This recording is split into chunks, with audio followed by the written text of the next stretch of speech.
추수는 곡식이 익었을 때 하는 게 추수입니다. 근데 오늘 말씀 가운데 33절에 보면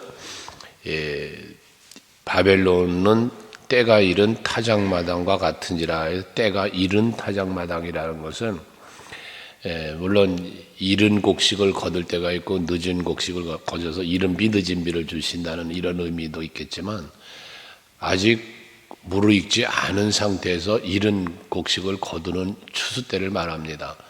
그래서 하나님의 심판이 임박하게 오는, 급히 오는 이러한 상황을 일컬어서 이렇게 말씀하고 있는 것이죠.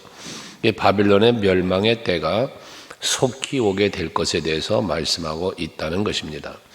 특별히 심판의 때, 추수 때가 이르리라고 했는데, 추수 때가 되면 거두어 드릴 때 알곡은 곡간으로, 가라지는 버리는, 이러한 구별의 때가 되는 것이죠.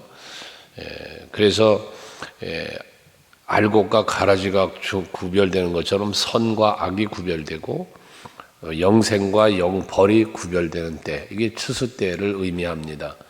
바벨론은 이제는 영원한 벌, 멸망으로 가는 때를 일컬어 말씀하고 있는 것이죠. 반대로 유다나 이스라엘은 회복의 때를 말씀한다고 했습니다. 이러한 때가 되어졌을 때에 이스라엘 백성들과 그 유다 백성들은 회복이 된다고 그랬잖아요. 그러니까 회복은 뭐예요? 포로 생활하던 저들이 예루살렘으로 돌아가게 되는 거예요. 여기 그 35절에 보면 시온 주민들이 말할 것이다, 또 예루살렘이 말하리라 라고 말씀하고 있는데, 여기 시온 주민 예루살렘이 말한다는 것은 이들이 이제 포로에서 돌아가서, 그 시온은 예루살렘 성이 있는 곳이 시온이잖아요. 이들이 이제 예루살렘으로, 시온으로 돌아가서 거기서 그와 같은 선포를 한다는 건데, 외친다는 건데, 말을 한다는 건데, 그 내용이 뭐냐면 바벨론의 느부갓네살 왕이 우리에게 고통을 주었던 대로 그들에게도 그와 같은 고통이 임하고 저들이 멸망받기를 원한다라고 말한다는 거예요. 이스라엘과 유다 백성을 괴롭혔던 바벨론의 멸망을 선포하고, 이제 반대로는 시온과 예루살렘은 회복되어짐의 선포를 말로 하는 것이 아니라 바벨론의 포로 있던 자들이 시온으로 돌아가서, 예루살렘으로 돌아가서 선포한다는 말씀이거든요. 회복을 말하는 거예요. 그러니까 악인의 멸망은 의인의 흥함이 되는 거고요. 예수께서 씨 뿌리는 비유 중에 씨를 뿌리고 갔는데 거기에 악한 자가 와서 가라지도 뿌리고 갔다잖아요. 그러니까 알곡과 가라지가 함께 있는 세상이 됐죠. 근데 마지막 거둘 때가 되니까 종들이 가라지가 났네요, 뽑아버릴까요 하니 어떻게 돼? 마지막 때까지 그대로 두어라. 그거 지금 뽑다가 알곡들이, 곡식들이 다칠까봐 염려하니 그냥 두어라. 나중에 거두어 드릴 때 가라지는 거두어 불살라버리고 알곡은 거두어 곡간에 드리겠다잖아요. 이런 것처럼 마지막 심판의 때가 되면 택함 받은 자들은 어떻게 돼요? 회복이 되는 거예요. 그 회복은 하나님의 나라죠. 그러나 그들을 괴롭혔던, 그들을 유혹했던 자들은 영벌에 들어가게 되어진다라는 것이죠. 그러므로 36절에 보면 여호와께서 이같이 말씀하시되, 보라, 내가 내 송사를 듣고 너를 위하여 보복하여 그의 바다를 말리며 그의 샘을 말리리니 라고 했는데, 여기 너를 위하여 보복한다 라고 했는데, 이게 뭐냐면 이스라엘 백성들, 유다 백성들이 하나님 앞에 말하는 거예요. 여호와여, 느부갓네살이 우리에게 이렇게 행했습니다. 그러니까 저들에게 이렇게 해주세요라고 원하노라 라고 했잖아요. 이렇게 되기를 원한다.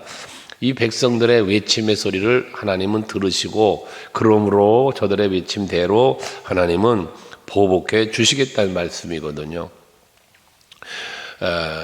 원수 갚는 일은 하나님께 있다.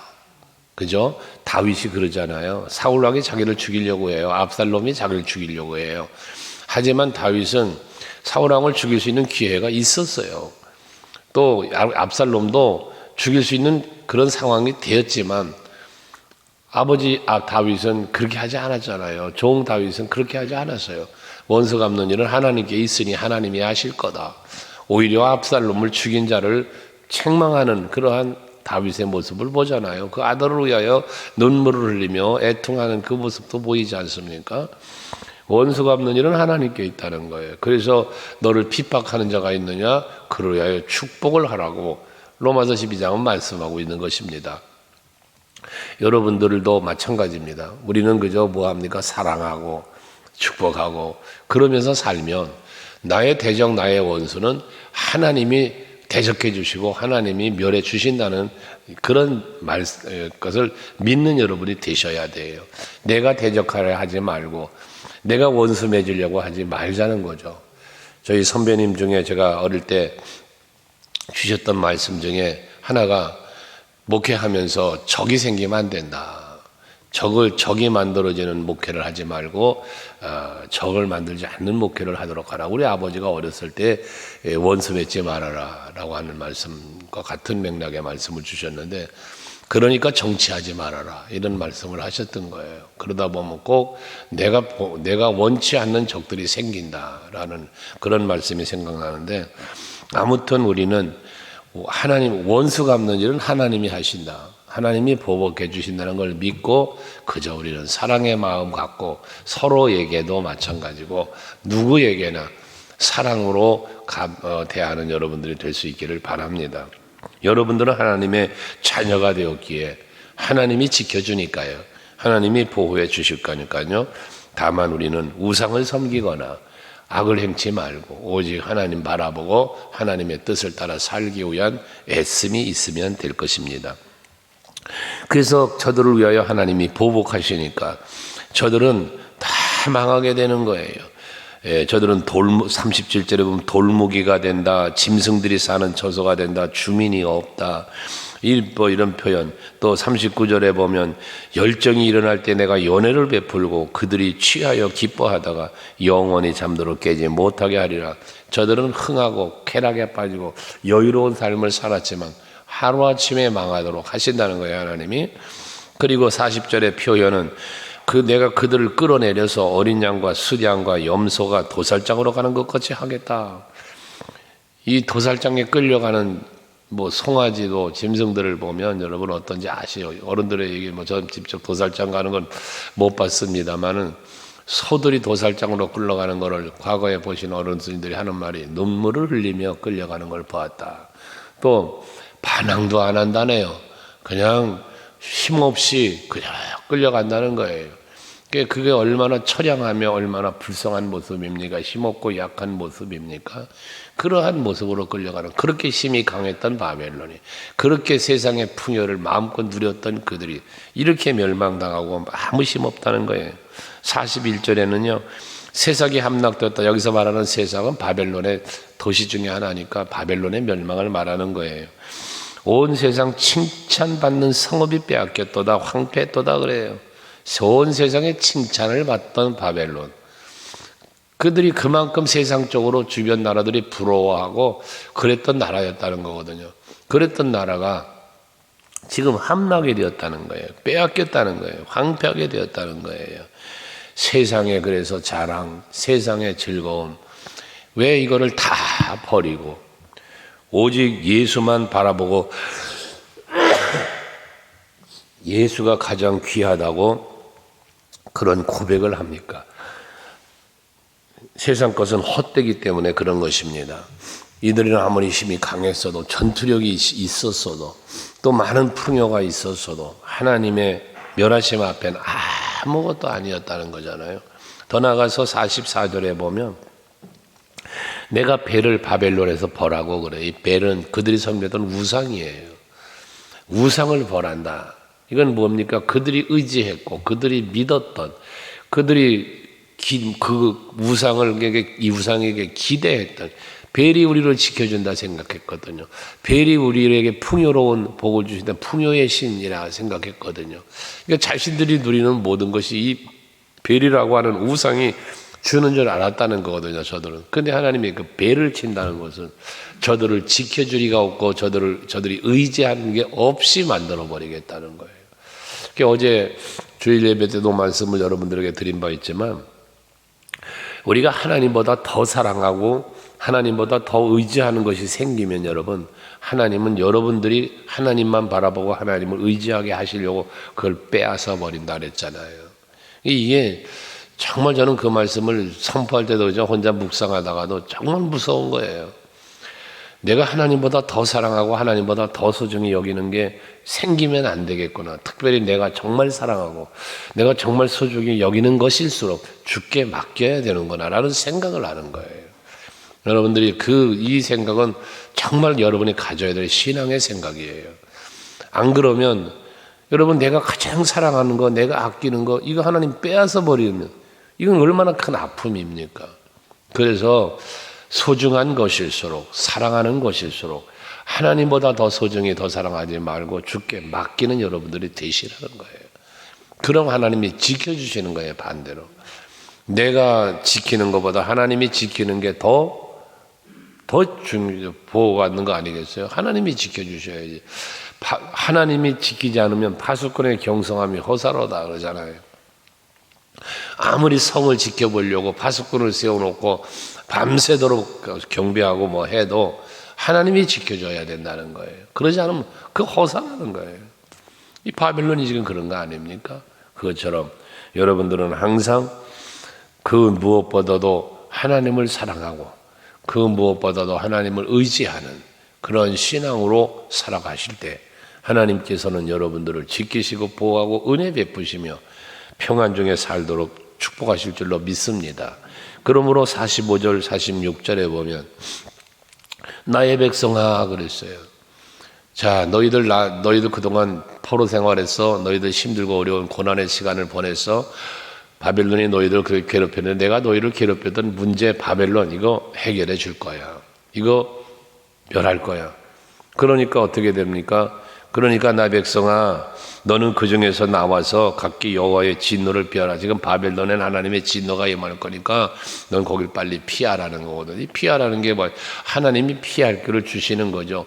소돔성이 멸망당할 때 롯과 그 가족들은 피할 길을 주셨던 것처럼 홍수로 심판하실 때 노아와 그 가족들은 방주를 통하여 살 길을 열어주신 것처럼 택한 백성에게 여러분들에게도 하나님은 살 길을 열어주신다는 거예요. 이게 예수예요. 그러니까 우리는 살 길은 오직 예수밖에 없음을 여러분들이 믿으셔야 되는 거죠. 나는 길이요 진리요 생명이니 나로 말미암지 않고는 아버지께로 올 자가 없다는 말은 유일한 구원의 길, 유일한 생명의 길, 오직 예수라는 거잖아요. 그러니까 여러분들 세상 사람들은 멸망의 자리에 있는 거예요. 왜? 그게 좋은 줄 알고 그게 편한 줄 알고 그것이 은혜와 복인 줄 알고 말입니다. 그러나 우리는 그것을 버리고 빨리 피하는 거예요. 어디로? 예수께로, 여호와께로 피하는 삶을 살자는 거예요. 하나님 말씀하시는 거예요. 그러면서 46절에는 너희 마음을 약하게 하지 말며 이 땅에서 들리는 소문으로 말미암아 두려워하지 말라. 마음을 약하게 하지 말고 두려워하지 말아라. 왜? 약해지지 않고 두려워하지 않으려니까 어찌합니까? 믿음의 주여 온전케 하시는 예수를 바라보자. 말씀하는 것처럼 우리는 예수 때문에 두렵지 않고 예수 때문에 나약해지지 않는 것이거든요. 로마서 4장에 보면 17절 이하에 그 바울이 아브라함의 믿음에 대하여 말하잖아요. 그 아브라함의 믿음에 대해서 그는 뭐 합니까? 알고도 믿음이 약해지지 않았다. 흔들리지를 않았다. 이런 표현을 하지 않습니까? 무엇 때문에? 믿음으로라고 말이에요. 여호와 하나님을 믿었기 때문에 약해지지도 않고 의심하지도 않고 흔들리지도 않았다는 거예요. 여러분들의 믿음도 그와 같기를 하나님은 원하고 계신다는 거예요.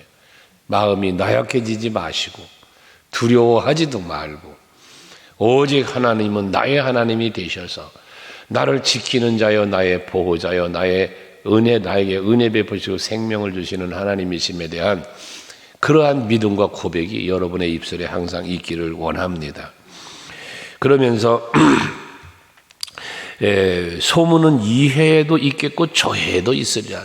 소문은 이해도 저해도 이게 뭐 항상 있다는 거예요, 소문은. 그러니까 이런 소문, 전쟁의 소문, 이런 소문, 그러니까 좋지 않은 소문, 때로는 뭐 좋은 소문도 있겠죠. 그러나 이 소문, 저 소문, 뭐 천국이 여기 있다, 저기 있다 할 것이 아니라고 하는 거. 그것도 소문이잖아요. 또 내가 예수다 이런 적그리스도 생긴다잖아요. 마지막 때가 되면 전쟁의 소문, 난리의 소문, 여러 가지 소문들이 많단 말이에요. 그러나 그런 모든 소문은 항상 있는 거야. 하지만 그런 소문은 중시 여기지 말라는 거예요. 소문을 뭐만 바라보면 돼? 여호와의 말씀만 바라보면 되는 거예요. 하나님만 바라보면 되는 거예요.